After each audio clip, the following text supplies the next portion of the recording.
जय श्री श्याम, श्रीमन नारायण, जय श्री राम। श्रीमद् भागवत महापुराण का महात्म्य। एक समय की बात है, नैमिषारण्य क्षेत्र में शौनकादि ऋषि श्री सूत जी से हरि चर्चा करने के लिए एकत्र हुए। शौनकादि ऋषि बोले, हे सूत जी, आप कृपा करके कोई ऐसा उपाय बतलाइए जिसके करने से मनुष्य आवागमन के चक्कर को छोड़कर और मोक्ष को प्राप्त कर सके। शौनक जी बोले कि इस प्रकार के लोक हितकारी वचनों को सुनकर सूत जी कहने लगे, हे ऋषि, आज तुमने मनुष्य मात्र के उद्धार के लिए बड़ी ही अच्छी बात पूछी है। कलयुग में श्रीमद् भागवत की कथा ही मोक्ष को देने वाली है, जिसका वर्णन शुकदेव जी ने राजा परीक्षित से किया था, और राजा परीक्षित उसके श्रवण मात्र से ही मोक्ष को प्राप्त हुए। जिस समय श्री सुखदेव जी राजा परीक्षित को श्रीमद् भागवत की कथा सुनाने को बैठे, उस समय देवता अमृत का घड़ा लेकर आए और शुकदेव जी से कहने लगे, भगवान, ये अमृत पिलाकर राजा परीक्षित को अमर कर दीजिए और श्रीमद् भागवत की कथा लोगों को सुनाइए। देवताओं के वचन सुनकर शुकदेव जी कहने लगे कि अमृत कांच के समान है और श्रीमद् भागवत की कथा मणि के समान है। यह कथा देवताओं को भी दुर्लभ है, क्योंकि इसे 7 दिन में श्रवण करने से ही मोक्ष की प्राप्ति हो जाती है। यह कथा ब्रह्मा जी ने नारद जी को सुनाई थी, परंतु सप्ताह का विधान सनत कुमार जी ने नारद जी को बतलाया था। वही प्रसंग मैं आप लोगों को कहता हूँ। एक समय सनक, सनंदन, सनातन और सनत कुमार ऋषि सत्संग के हेतु बद्रिका आश्रम आए और उन्होंने वहां नारद जी को आते हुए देखा। वह ऋषि नारद से बोले, हे नारद जी, तुम उदास दिखाई दे रहे हो, इसका क्या कारण है? नारद जी कहने लगे, हे प्रभु, मैं मृत्यु लोक का विचरण करके आया हूँ। वहां मैंने सबको राग, शोक और धन आदि से दुखी देखा है। अधर्मी बढ़ रहे हैं, धर्मधारी दुखी हो रहे हैं। और जब मैं भ्रमण करता हुआ मथुरा में यमुना के तट पर पहुंचा, तो मैंने देखा कि वहां एक सुंदर युवा स्त्री दुखी हुई बैठी है। अनेकों स्त्रियां उसे घेर कर बैठी हैं और 2 वृद्ध पुरुष वहां मूर्छित हुए पड़े हैं। मैंने उस स्त्री से जाकर पूछा कि तुम सब कौन हो और किस कारण से दुखी हो।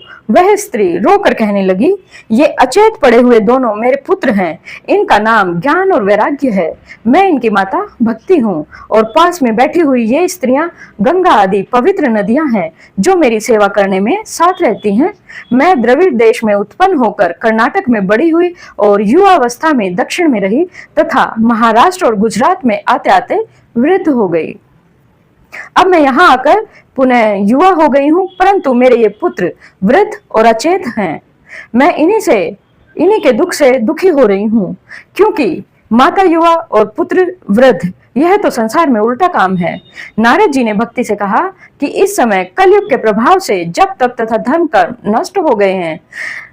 दुष्ट बुद्धि के प्रभाव से सब स्वार्थी हो गए हैं। ज्ञान और वैराग्य में अब कोई श्रद्धा नहीं रखता। इसी कारण से तुम्हारे पुत्रों की यह दशा हुई है। परंतु यह ब्रिज है, यहाँ भगवान सदैव वास करते हैं और इस कारण यहाँ भक्ति भी है और तुम्हारा सम्मान भी है। इसी कारण तुम यहाँ आकर वृद्ध से तरुण हो गई हो। अब अपने हृदय की चिंता त्यागो और इस क्षेत्र के निवासी कलयुग में भक्ति का त्याग नहीं करते। नारद जी के वचनों को सुन भक्ति बोली कि राजा परीक्षित तो बहुत बलवान थे, इन्होंने इस दुष्ट कलयुग का संहार क्यों नहीं किया? इतने सुनकर नारद जी बोले कि हे भक्ति, सुनो, जब गो रूप पृथ्वी और वृषभ रूप धर्म को कलयुग मारता हुआ आ रहा था, तो उसे देखकर क्रोधित हो राजा ने कलयुग को ललकारा, तो कलयुग राजा परीक्षित की शरण में आ गया और शरणागत को मारना पाप समझकर राजा ने उसे नहीं मारा। दूसरी बात यह है कि कलयुग में बुराइयां होते हुए भी एक बात सबसे अच्छी है कि अन्य युगों में जब तप समाधियां आदि के द्वारा भी जो फल प्राप्त नहीं होता, वह कलयुग में भक्ति से भगवान का नाम लेने से ही आसानी से प्राप्त हो जाता है। परंतु कलयुग के प्रभाव से पंडित आदि लोभी होकर भक्ति का प्रचार न करके अपने स्वार्थ से तथा कीर्तन को धंधा बनाकर बैठे हैं। इसी कारण सब दुख भोग रहे हैं। इसी कारण किसी पर विश्वास न करने से जब तप यज्ञ तथा तीर्थों का सार समाप्त हो गया। जब सब लोग भक्ति पूर्वक भगवान का स्मरण करेंगे, तब सब दुख दूर हो जाएंगे। नारद जी के वचनों को सुनकर भक्ति बोली, आपका दर्शन ही सब सुखों को देने वाला है। आप हमारे पुत्रों को स्वस्थ करने की कृपा कीजिए। नारद जी कहने लगे, भगवान श्री कृष्ण के चरण कमलों का ध्यान करने से तुम्हारे सब दुख दूर हो जाएंगे। तुम भगवान को बहुत प्रिय हो, तुम्हारे कारण तो भगवान नीच जनों के भी अनुकूल ही दर्शन देते हैं। सतयुग में ज्ञान और वैराग्य से मुक्ति प्राप्त होती थी, परंतु कलयुग में भक्ति ही मुक्ति को देने वाली है। जब भगवान ने तुम्हें बनाया था और तुमने उनसे आज्ञा मांगी थी कि मैं क्या करूं, तो भगवान ने भक्तों को युद्ध करने की आज्ञा दी थी। तुम्हारे स्वीकार करने पर भगवान ने तुम्हें ज्ञान और वैराग्य नामक 2 सेवक और मुक्ति नामक एक सेविका के रूप में प्रदान की थी। तुम्हारा निवास स्थान तो बैकुंठ है, परंतु भक्तों का पोषण करने के लिए तुम ज्ञान, वैराग्य और मुक्ति के सहित पृथ्वी पर रहती हो। कलयुग में मुक्ति तुम्हारा साथ छोड़कर बैकुंठ को चली गई और अब तुम्हें याद करने पर ही वह तुम्हारे पास चली आती है। ज्ञान और वैराग्य के साथ तुम पृथ्वी पर रह रही हो। जब दुराचारियों ने तुम्हें त्याग दिया और तुम्हारे ये दोनों पुत्र ज्ञान, वैराग्य, वृद्ध और अचेत हो गए और तुम दुर्बल हो गई, अब मैं तुम्हारा घर घर में सबके हृदय में स्थापन करूंगा, जिससे तुम पुष्ट हो जाओगी। नारद जी का उपदेश सुनकर भक्ति पुष्ट हो गई और नारद जी से विनय पूर्वक बोली, आपने मुझे पुष्ट कर दिया है, अब मेरे दोनों पुत्रों को सचेत करने की कृपा कीजिए। नारद जी जब उन्हें हाथ से स्पर्श करने लगे, परंतु तब वह नहीं उठे, तो नारद जी ने उनके कान पर मुख रखकर जोर से आवाज दी। तब भी वह न उठने पर वेद वेदांतों के शब्दों से जगाया। तब वह सचेत हुए और बलपूर्वक उठाने से उठकर खड़े हो गए, लेकिन फिर से गिर पड़े। यह देखकर नारद जी विस्मित होकर भगवान विष्णु का स्मरण करने लगे। उस समय आकाशवाणी हुई कि हे मुनिवर, साहस के साथ परिश्रम करो। जब तुम्हें संत जन मिलेंगे और उपदेश करेंगे, तब ज्ञान और वैराग्य मुक्ति सहित पुष्ट होंगे। आकाशवाणी सुनकर नारद जी भक्ति को धीरज बंधाकर संत जनों की खोज में निकल पड़े।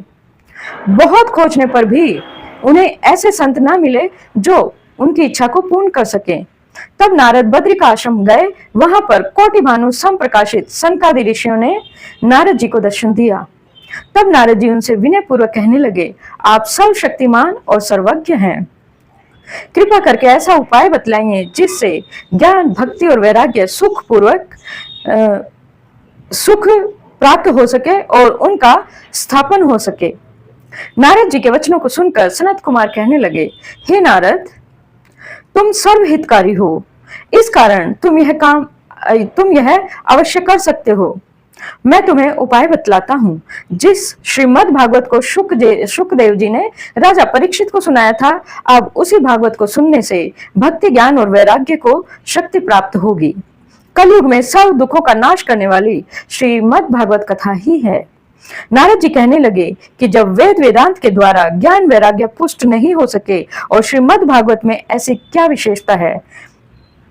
इतना सुनकर सनत कुमार जी कहने लगे कि जब व्यास जी मोहित हुए थे, तब तुमने उन्हें ब्रह्मा जी द्वारा सुनी हुई चतुर्श्लोकी भागवत सुनाई, जिससे उनका मोह दूर हुआ था और व्यास जी ने वेद वेदांत शास्त्र और गीता का सार लेकर श्रीमद् भागवत की रचना की थी। इस कारण श्रीमद् भागवत सबसे उत्तम है और उसी के द्वारा भक्ति, ज्ञान और वैराग्य अवश्य सचेत हो जाएंगे। आप ऐसा ही करें। सनत कुमार बोले, गंगा के तट पर हरिद्वार के निकट भागवत कहना उचित है, वहीं भक्ति, वैराग्य और ज्ञान को बुला लीजिए। मुनियों की आज्ञा पाकर नारद जी आनंदित होकर मुनियों सहित नियत स्थान पर पधारे। श्रीमद् भागवत रूपी अमृत कथा को पान करने के लिए नारद जी ने इस ज्ञान की दीक्षा लेकर सनत कुमार को आसन दे ज्ञान यज्ञ आरंभ किया। सनत कुमार जी ने शुकदेव परीक्षित संवाद रूपी श्रीमद् भागवत के 12 स्कंदों के 18 सहस्त्र श्लोक सबको सुनाए। देवता विमान पर बैठकर अंबर से फूलों की वर्षा करने लगे और यह श्रीमद् भागवत कथा 7 दिनों में पूर्ण रूप से सुनी जाती है। अन्य युगों में जो फल जब तप यज्ञों द्वारा प्राप्त होता था, कल युग में वह फल श्रीमद् भागवत की 7 दिन की कथा से ही प्राप्त हो जाएगा। श्रीमद् भागवत कथा में सब दुख, सब पापों को दूर करने और सब प्रकार के सुखों को प्रदान करने की शक्ति है। श्रीमद् भागवत कथा को जो भी श्रवण करता है, भक्ति उसके हृदय में निवास करती है। धनी और निर्धन सब इसका एक समान लाभ प्राप्त कर सकते हैं। जहाँ भक्ति होती है वहीं भगवान भी होते हैं। श्रीमद् भागवत की कथा सब प्रकार के दुखों को दूर कर सुखों का संसार करने वाली और सभी पापों से मुक्त कर देने वाली है और मुक्ति देने वाली है। और इसी के साथ जय श्री श्याम, जय श्रीमन नारायण, जय श्री राम।